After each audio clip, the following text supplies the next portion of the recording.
Hey everyone, so today's presentation is going to focus on two things related to sociocultural level of analysis. The first is social and cultural learning, and more of the presentation will focus on stereotypes and an aspect of stereotypes that we haven't talked about to this point, stereotype threat. So just to review with the social cognitive theory and even the social identity theory as well, um, we've talked about the idea of in-groups and out-groups, and these refer to groups with which an individual identifies or does not identify. So either you're in-group, which you identify with, or out-group, what you don't identify with. And then the other idea we want to talk about here is social cognition. And this refers to how people process information about the world, including other humans, based on a couple cognitive elements. And these are schemas, attributions, and stereotypes, as I don't do great with the marker here. And so modern research into social cognition sometimes includes brain imaging, and this is also relevant to cultural cognition. Now, in terms of how this influences social and cultural learning, oftentimes, learning will take place within a social or cultural context and can occur through observation or direct instruction. We talked about this with the social cognitive theory, more with the social learning theory. And then individuals end up gradually internalizing those social and cultural norms and values to guide them in our interactions with other people. Now, we talked about internalization just a second ago, but internalization is the process of acceptance of a set of norms and values established by influential groups or people. And the strongest form of conformity is internalization, because you are in effect taking in and accepting and then believing it wholeheartedly as you do it, the norms and values of your in-group. And acceptance of this could include beliefs about and behaviors toward members of the outgroup, which, as we'll talk about today, could include stereotypes.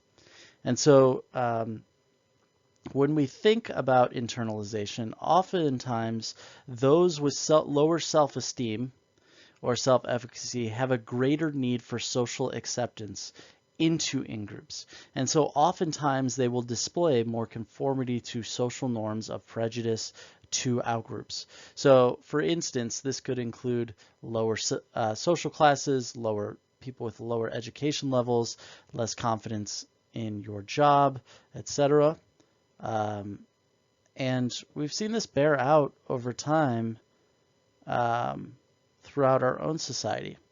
Oftentimes, those who have been most violent towards other races, other genders, and this does not mean that these are the only people who are racist or sexist, but oftentimes those people who have been most outwardly violent in terms of trying to show group norms have been those in lower social classes, those with lower education levels, those who have had a job where their job is impacted by the movement in of different minority groups, and they're more likely to exhibit forms of prejudice and discrimination towards people in the outgroup or people in different racial, ethnic, gender, or sexual orientation groups.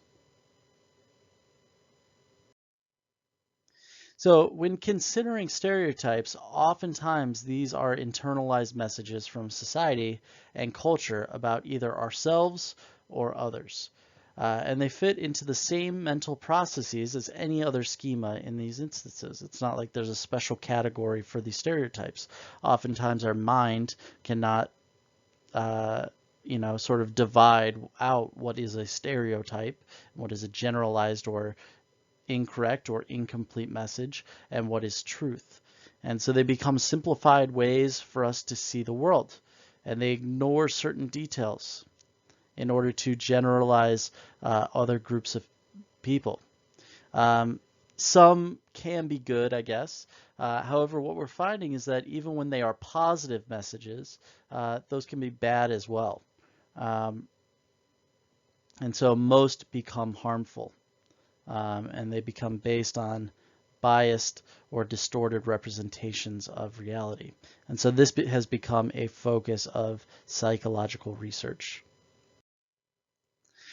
So in the formation of stereotypes, there's a few different principles or structures at play here. And there's been several theories as well that have been proposed.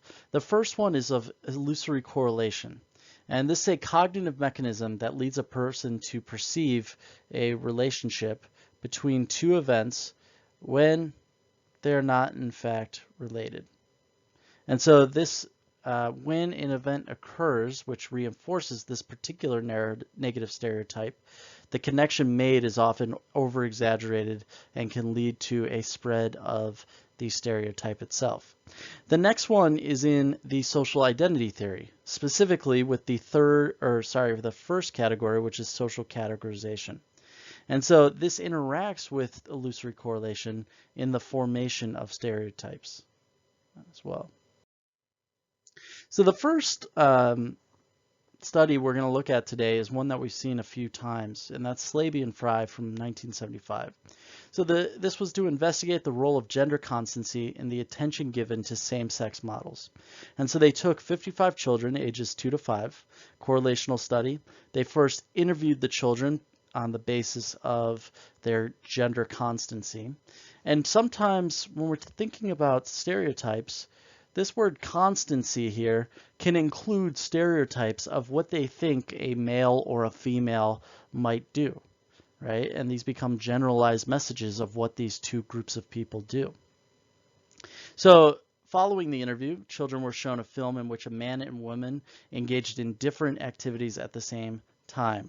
And the man and woman were on different sides of the screen. And oftentimes they were doing stereotyped or generalized roles of males and females, like the man was hammering something and the woman was cleaning up something, right? So very generalized, stereotyped, more traditional views of what men and women do, even if that's not necessarily the norm or fair. So the results, children with higher levels of gender constancy showed more selective attention to same-sex role models. So boys that were low on gender constancy looked at the male model about 48% compared to those high with gender constancy to look at the male model about 61% of the time. And the opposite was true for girls. And so gender constancy is an important milestone in the development of gender identity because it triggers selective attention to same-sex models. And could lead later on to possible stereotyping because they are so fixated on these very generalized, incomplete views of how individuals operate. So a few minutes ago, we talked about illusory correlation, and the effects of illusory correlation have been found in many research studies. However, there's a few limitations I want to talk about here. So the first one is that illusory correlation effects disappear when judgments about groups are made simultaneously with the presentation of stimulus material. So when the stereotype is made at the same time as new learning, the effects of illusory correlation disappear. But when we retrieve information about groups, it suddenly comes back. Right? And so this is tied to our memory, tied to our schemas in particular. Illusory correlation formation is also inhibited when there are excessive demands on one's attention. So in higher order thinking skills or critical thinking skills, the effects of illusory correlation tend to go away. So there's a few different ways that stereotypes can impact behavior, and we're going to talk about the effects of these two principles on two different studies towards the end of the presentation here. The first one we're going to talk about is self-fulfilling prophecy. And self-fulfilling prophecy is when a prediction comes true because of the expectation that it will. Right? So we're going to look at Rosenthal and Jacobson, which sort of support the idea of self-fulfilling prophecies. And then stereotype threat is when members of the stereotype group may inadvertently reinforce the stereotype by changing their behavior as a result of increased anxiety or apprehension. So in this case,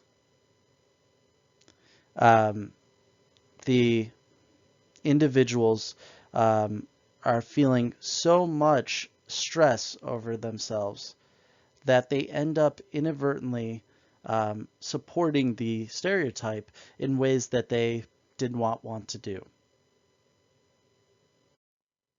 So the first study we're going to look at here is one that we've seen before. It's Rosenthal and Jacobson from 1968. The overarching understanding was that people who hold a stereotype may influence the behavior of the stereotype group. And they wanted to see whether students of whom greater intellectual growth was expected might actually show greater intellectual growth in a period of 1 year or less. So they had 65 kids in the experimental group, and what they did was that they told the teachers that these kids were expected to have higher IQs than the rest of the kids. And this was randomly assigned. This was not based on their actual intellectual promise at that time, but they wanted to see whether the teachers treated the kids different and whether that led to a huge jump in gains. And what they found was that this actually bared out, especially in the younger grades, like first grade. The kids in the experimental group gained 27 IQ points, whereas kids where the teachers were not told anything about their intellectual growth jumped only 12 points. And so the conclusion was that changes in teachers' expectations produced changes in students' achievements. The stereotypes that we have about other people and how they might act, whether that's based on truth or not, may affect their behavior through the process of self-fulfilling prophecy, right? Because it became true, it was true all along in the minds of those who were stereotyping against these kids. The second principle I talked about was stereotype threat.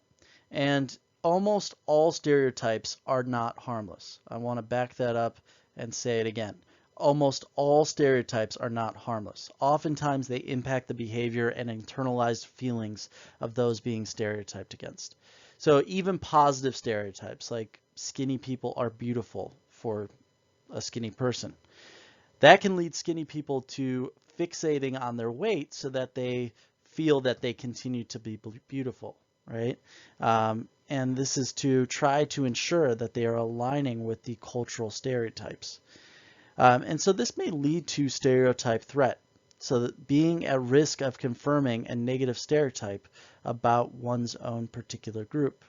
And this can lead to stress and anxiety within the individual, which may lead to unintentionally demonstrating behavior that supports the existing stereotype. So we're going to see here a study that talks and has become sort of an example for stereotype threat, and that's Steele and Aronson from 1995. And what they did was they took 114 male and female black and white undergraduates from Stanford, and participants were given a 30-minute verbal test that was difficult enough to be in order to be considered challenging by most participants. They had an experimental condition, which was studying stereotype threat, where participants were told that the test diagnosed intellectual ability. In the control condition, participants were told that the purpose of the research was to see how people problem solved. I love my markers abilities. And the assumption was that linking the test to ability would activate existing racial stereotypes so that black participants faced the threat of fulfilling stereotypes about intelligence levels. So what they found was that white participants performed equally in the diagnostic and the experimental condition. There was no stereotypes foisted upon them, and so they did not react to it. Black participants performed as well as white participants in the control condition. However, in the experimental condition where it was made about intellectual ability and therefore activated some of these stereotypes, black participants performed worse than white participants. And so linking the test to diagnosing ability actually depressed the performance of the black students through stereotype threat. And so the difference between the control and experimental conditions may only be explained by increased apprehension of black students over possibly conforming to these negative group stereotypes.